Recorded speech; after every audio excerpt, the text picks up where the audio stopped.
Our next Associate Professor David Menkes will be joining us in a second.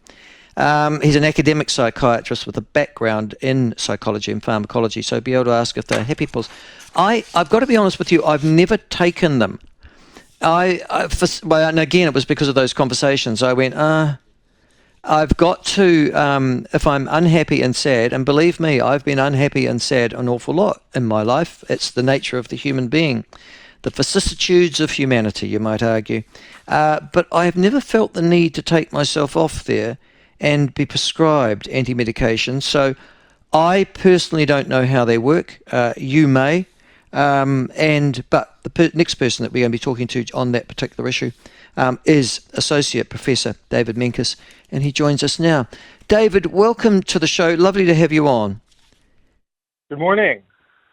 David, tell me a bit about yourself, first of all. You're based still in academia? Yeah, that's right. I work for the University of Auckland Medical School. Okay, and how long have you been, what you did a medical degree, did you, and then you went into psychiatry? Yeah, that's right. So I did a medical degree in my home country, which you can detect from my accent, no doubt. And I'm trying to work out, Canada or the United States? The People's Republic of California. Well, yes, what it is, the People's Republic these days. I was a refugee from the first Reagan presidency, so I came out in 1982 to Dunedin as a junior doctor. Oh, okay, so you would have ended up at the Department of Psychological Medicine there then?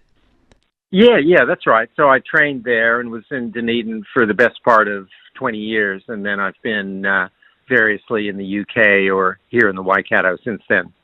Okay. David, it's your expertise in the area of antidepressants, depression in general, and pharmacology that linked to psychiatry we want to talk to you about today.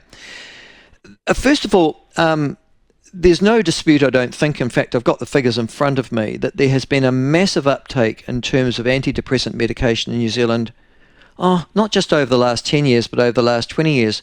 And certainly in the last 5, particularly amongst teens and children as well. Why is that?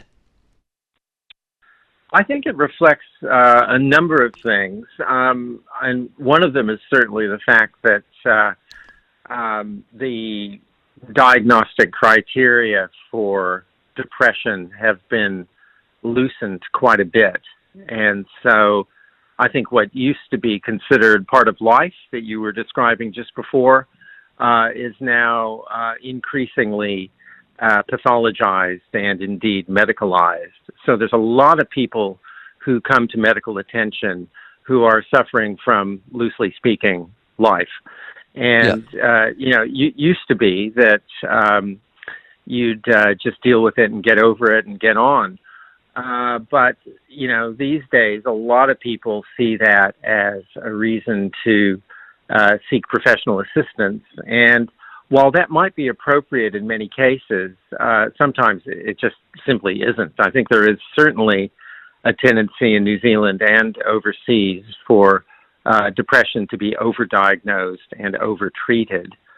That said, though, there are these things we call depressive illnesses that can be really quite severe and disabling. And in that case, I think, a diagnosis and medical treatment would be quite appropriate, even life-saving. So I'd really draw the distinction between, the very mild end of the spectrum and the ones that we might recognize as a real illness. Okay, mental health's become quite fashionable, and I don't mean that in a nasty way, but it's become quite fashionable as a consequence of personalities talking about their mental health, everything from, the Prime Minister to John Kirwan, and they've become lionized by the media over the last 10 years for doing so, which I guess would lead people to think, is my mental health all right then? If I think that it isn't, my natural tendency, I'm assuming, would be to head off to my GP, would it? Because it's my nearest health centre, and then they must be doing the prescriptions of the antidepressants, are they? Yeah. So the bulk of antidepressant prescribing does indeed happen in primary care from GPs. That's absolutely right. I think there's been, a movement lately to get away from the almost reflexive prescription early on. And a lot of GPs are now more of the view that, look, life happens and people do need to be listened to and supported and to, seek means of dealing with adversity. Absolutely. So a GP is a very appropriate first port of call there. But often it's actually psychosocial changes or just the passage of time that will alleviate matters. And so I think a lot of GPs are now waiting till a second or third follow-up visit before they make the call that, look, this is actually an illness that needs medical treatment. So But what we're tending to find now, yeah. I mean, my experience, David, is that we're finding GPs who you will go to a GP not because of necessarily a depressive issue, but because you're really unhappy at reacting to an adverse life circumstance. It might be the loss of a child, it might be a marriage breakup, it might be a business that's failed. Are those really depression issues? Often not. I mean, they can be tied up with depression, and there's certainly, people who do develop, a real depressive illness in the consequence of life adversity. No doubt about that. But I'd say the bulk of life adversity comes and goes. And, many people are pretty resilient and they just either get on with it or take some time off or find, a counselor or a psychotherapist to speak to and, get stuff off their chest.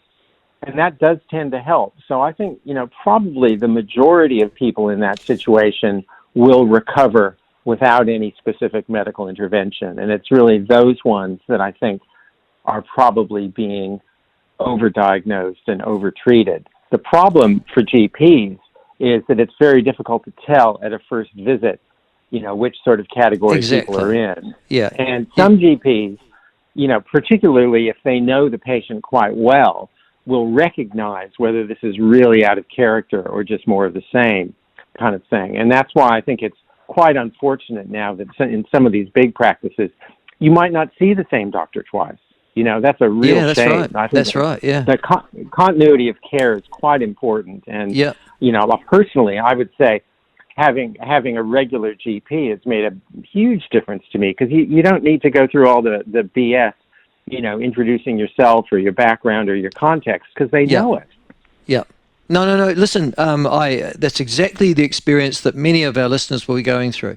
You go into a GP's business, and it is a business these days, and you won't get the same GP twice. And that makes it very frustrating for them to know you well. You also just mentioned about counsellor and psychotherapists, and that's something else I wanted to talk to you about as well. Yeah, if you can afford them, mate, is my answer to that one, And it seems to me that when I look at international research on this, antidepressant use is particularly prevalent in lower income communities because they can't afford access to a counsellor or a psychotherapist, even if they could find one in the first place. Yeah, that's true. Now, there are in most regions of New Zealand a provision for publicly funded, usually very short-term counseling, and that is, the availability varies according to where you are, and so you don't always have to pay for it. But what's publicly funded is often not as available as it should be, and I think you're quite right that it often boils down to people who have the means to go out and find it. And if you really are struggling with, life, often that's a struggle. You got to find someone, you got to decide whether they're the right person, you might be on a waiting list. There's all sorts of obstacles there in addition to the monetary aspect that you mentioned.